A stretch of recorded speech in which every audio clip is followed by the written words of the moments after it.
Welcome back my YouTube channel Neeraj @79946 पर आपका स्वागत करते हैं। आज हम करंट अफेयर्स का कुछ क्वेश्चन लिखे हैं जो कि बेहद महत्वपूर्ण है परीक्षा के लिए, चाहे बिहार पुलिस, बिहार दरोगा की बात करूँ, रेलवे की बात करूँ तो इम्पोर्टेंट है। आइए देखते हैं हम लोग पहला क्वेश्चन। पाँचवें खेलो इंडिया यूनिवर्सिटी गेम्स 2025 कहाँ हुआ था? पाँचवें खेलो इंडिया यूनिवर्सिटी गेम्स जो है वो राजस्थान में हुआ था और इसमें जो है टॉप जो किया था वो चंडीगढ़ यूनिवर्सिटी किया था, जिन्होंने टोटल 67 पदक जीता था। और मैं बता दूं इसकी शुरुआत 2020 में हुई थी और पहला यूनिवर्सिटी गेम्स जो है हुआ था 2020 में, ये ओडिशा में हुआ था।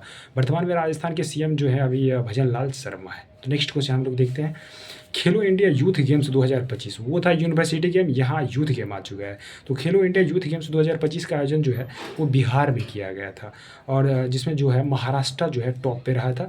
और मैं बता दूं 158 पदक जीता था महाराष्ट्र ने और इसमें अपना बिहार जो था वो 36 पदक जीता था। और इसमें अगर रैंकिंग की बात कर लूँ तो रैंकिंग में हमारा बिहार जो है 15वें स्थान पे था। नेक्स्ट क्वेश्चन हम लोग देख लेते हैं। भारत का पहला पूर्ण साक्षर राज्य कौन सा है? तो अभी जो है करंट में भारत का पहला पूर्ण साक्षर राज्य जो है मिजोरम को घोषित किया गया, जिसमें 98.2% जो है साक्षरता दर दिखाया गया। और दूसरा राज्य की बात कर लें तो गोवा है और पूर्ण साक्षर में तीसरा की बात कर लूँ तो वो त्रिपुरा है। त्रिपुरा याद रखिएगा, ये इंपॉर्टेंट क्वेश्चन है। हम लोग नेक्स्ट क्वेश्चन देखते हैं। भारत सरकार ने कब तक भारत को पूर्ण साक्षर बनाने का लक्ष्य रखा है? तो भारत सरकार ने 2030 तक जो है पूर्ण साक्षर राज्य बनाने का लक्ष्य रखा है। याद रखिएगा, ये इंपॉर्टेंट क्वेश्चन है। हम लोग नेक्स्ट क्वेश्चन देखने वाले हैं। भारत सरकार ने रॉ का नया प्रमुख किससे नियुक्त किया? रॉ जो होता है वो हमारा इंटेलिजेंस के तहत काम करता है। तो पहले रवि सिन्हा थे रॉ के जो हेड थे, लेकिन वर्तमान में अभी चेंज हो गया है, अभी पराग जैन बन गया है। याद रखिएगा। नेक्स्ट क्वेश्चन हम लोग देखते हैं। योग नीति लागू करने वाला भारत का पहला राज्य कौन बन गया? योग नीति लागू करने वाला भारत का पहला राज्य उत्तराखंड बन गया है और वर्तमान में उत्तराखंड के सीएम जो है पुष्कर सिंह धामी है। नेक्स्ट क्वेश्चन हम लोग देखते हैं। भारत का पहला पूर्ण डिजिटल साक्षर राज्य कौन बन गया है? तो भारत का पहला पूर्ण साक्षर डिजिटल राज्य केरल बन गया है। ये भी इंपॉर्टेंट क्वेश्चन है। उल्लास कार्यक्रम के तहत भारत का चौथा पूर्ण साक्षर राज्य कौन बन गया? उल्लास, तो ये हिमाचल प्रदेश बन गया है। याद रखिएगा, इंपॉर्टेंट क्वेश्चन है। और हिमाचल प्रदेश में पिछले time my school my pride अभियान जो है वो चालू किया गया था। ये भी अच्छा क्वेश्चन है। और वहाँ के सीएम जो है सुखविंदर सिंह सुक्खू हैं हिमाचल प्रदेश की। याद रखिएगा। वन्यजीव अधिनियम 1972 में संशोधन करने वाला पहला राज्य कौन बन गया है? तो केरल बन गया है। ये भी इंपॉर्टेंट क्वेश्चन है। नेक्स्ट देखते हैं। भारत का पहला बाल विवाह मुक्त जिला जो अभी बालोद बन गया है वो किस स्टेट में है? तो वो छत्तीसगढ़ स्टेट में है। छत्तीसगढ़ के वर्तमान सीएम कौन है? विष्णुदेव शाह है। नेक्स्ट क्वेश्चन देखते हैं। ट्रेन में भारत का पहला एटीएम लागू करने वाला ट्रेन में भारत का पहला एटीएम लगाने वाला बैंक कौन है? तो ये बैंक ऑफ महाराष्ट्र है। ये इंपॉर्टेंट है, याद रखिएगा, क्योंकि पहला बार जो है बहुत इंपॉर्टेंट होता है। किस राज्य के पुरी और सोनापुर बीच को प्रतिष्ठित ब्लू फ्लैग प्रमाण दिया गया? तो पुरी और सोनापुर जो है ये उड़ीसा का जो है उसी को ब्लू प्रमाण दिया गया फ्लैग। नेक्स्ट देखते हैं। भारत का एकमात्र मड ज्वालामुखी कौन सा है? तो ये अंडमान निकोबार है, भारत का एकमात्र मड ज्वालामुखी। याद रखिएगा। नेक्स्ट देखते हैं। भारत में अंतर्राष्ट्रीय जैव विविधता दिवस हालांकि 22 मई को मनाया जाता है वर्ल्ड में, लेकिन भारत में बात कर रहा हूँ। भारत में जैव विविधता दिवस 2022 जो है 22 मई 2025 को इसका आयोजन कहाँ किया गया था? तो इसका आयोजन उदयपुर में किया गया है, राजस्थान में। और मैं बता दूं ये पर्यावरण मंत्रालय के अंतर्गत आता है और वर्तमान में भारत के पर्यावरण मंत्रालय जो है वो भूपेंद्र यादव है। नेक्स्ट क्वेश्चन देखते हैं। भारत के किन 2 ग्रंथों को यूनेस्को, बहुत इंपॉर्टेंट क्वेश्चन है, ये क्वेश्चन पूछा जा सकता है। भारत के किन 2 ग्रंथों को यूनेस्को के memory of the world register में शामिल किया गया?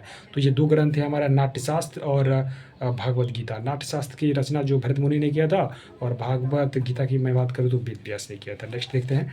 गांव स्तर पर पुरावशेष सर्वेक्षण लागू करने वाला पहला राज्य कौन बन गया है? तो कर्नाटक बन गया है। ये भी बहुत इंपॉर्टेंट क्वेश्चन है। अब नेक्स्ट देखते हैं। पोलावरम, मलकापुरम और मदनपल्ले नामक 3 नए जिले अभी किस राज्य में बनाए गए? तो ये बनाए गए आंध्र प्रदेश में। और अभी हाल ही में लद्दाख में भी 5 नए जिले बन गए हैं, जो पहले 2 थे, अभी 5 नए बन गए करंट में। याद रखिएगा। आईयूसीएन द्वारा प्राकृतिक विश्व धरोहर स्थलों की अच्छा रैंक प्राप्त करने वाला भारत का एकमात्र उद्यान, मैं बता दूं IUCN international union conservation of nature होता है। इसका मुख्यालय जो है ग्लांड स्विट्जरलैंड में है और इसकी स्थापना की मैं बात कर लूँ तो 5 अक्टूबर 1948 को हुआ था। और इसमें एकमात्र भारतीय जो है वो कंचनजंगा राष्ट्रीय उद्यान है जो सिक्किम में है। और मैं बता दूं 2016 में यूनेस्को को धरोहर स्थल में भी शामिल किया गया था इनको। नेक्स्ट क्वेश्चन देखते हैं। कौन सा शहर 8वीं बार देश का सर्वोच्च स्वच्छ शहर का अवार्ड जीता है, तो वो हमारा इंदौर जीता है, मध्य प्रदेश का इंदौर शहर 8वीं बार बन गया है देश का सबसे क्लीनेस्ट शहर की मैं बात करूँ। नेक्स्ट देखते हैं, राफेल उड़ान भरने वाली भारत की पहली राष्ट्रपति कौन बन गई है? द्रौपदी मुर्मू बन गई है, जो कि 15वें नंबर की राष्ट्रपति हैं। और मैं बता दूँ द्रौपदी मुर्मू जो है ये उड़ीसा राज्य से इनका संबंध है। नेक्स्ट क्वेश्चन देखते हैं, 1 जनवरी 2026 को डीआरडीओ की कौन सी स्थापना दिवस मनाया गया? तो बहुत इंपॉर्टेंट क्वेश्चन है। DRDO defence research development organisation, इसकी स्थापना जो है 1 जनवरी 1958 को हुआ था, और इसका हेडक्वार्टर जो है वो नई दिल्ली में है, और ये जो है मिनिस्ट्री ऑफ डिफेंस के अंतर्गत आते हैं। वर्तमान में इसका हेड जो है समीर वी कामत है, और इसका आदर्श वाक्य भी कभी कभी एग्जाम में पूछा जाता है। तो इसका आदर्श वाक्य है बलस्यम मूलम विज्ञान, मतलब विज्ञान ही शक्ति का स्रोत है। तो याद रखिएगा 68वां जो है मनाया गया था 1 जनवरी 2026 को डीआरडीओ को। नेक्स्ट क्वेश्चन देखते हैं, भारतीय नौसेना में पहली महिला फाइटर कौन बनी? तो ये आस्था पूनिया बनी। याद रखिएगा भारतीय नौसेना में पहली महिला फाइटर कौन बनी? तो आस्था पूनिया बनी। नेक्स्ट देखते हैं, भारत की पहली स्वदेश निर्मित चिप का नाम क्या है? तो ये विक्रम है, ये भी इंपॉर्टेंट है। नेक्स्ट देखते हैं, $5 ट्रिलियन मार्केट वैल्यू वाली दुनिया की पहली कंपनी कौन बन गई? तो ये एनवीडिया बन गई है। और आज का हमारा लास्ट क्वेश्चन है, भारतीय सिनेमा, जो कि एईडीओ में अभी हाल ही में यूपीएससी में पूछा था, भारतीय सिनेमा का सर्वोच्च अवार्ड दादा साहेब फाल्के 23 सितंबर 2025 को 71वें राष्ट्रीय फिल्म समारोह में दिया गया। तो ये किसे प्रदान किया गया? तो ये मोहनलाल को प्रदान किया गया था, जो कि केरल के एक्टर हैं, केरल से मतलब आते हैं, फिल्मों में इनका योगदान था। तो ये हमारा लास्ट क्वेश्चन था। तो कैसा लगा आपको वीडियो, ज़रूर हमें कमेंट करें, और थोड़ा सा चैनल को सब्सक्राइब करें, लाइक करें। मिलते हैं हम लोग फिर जल्द नेक्स्ट वीडियो में। Thanks to all of you.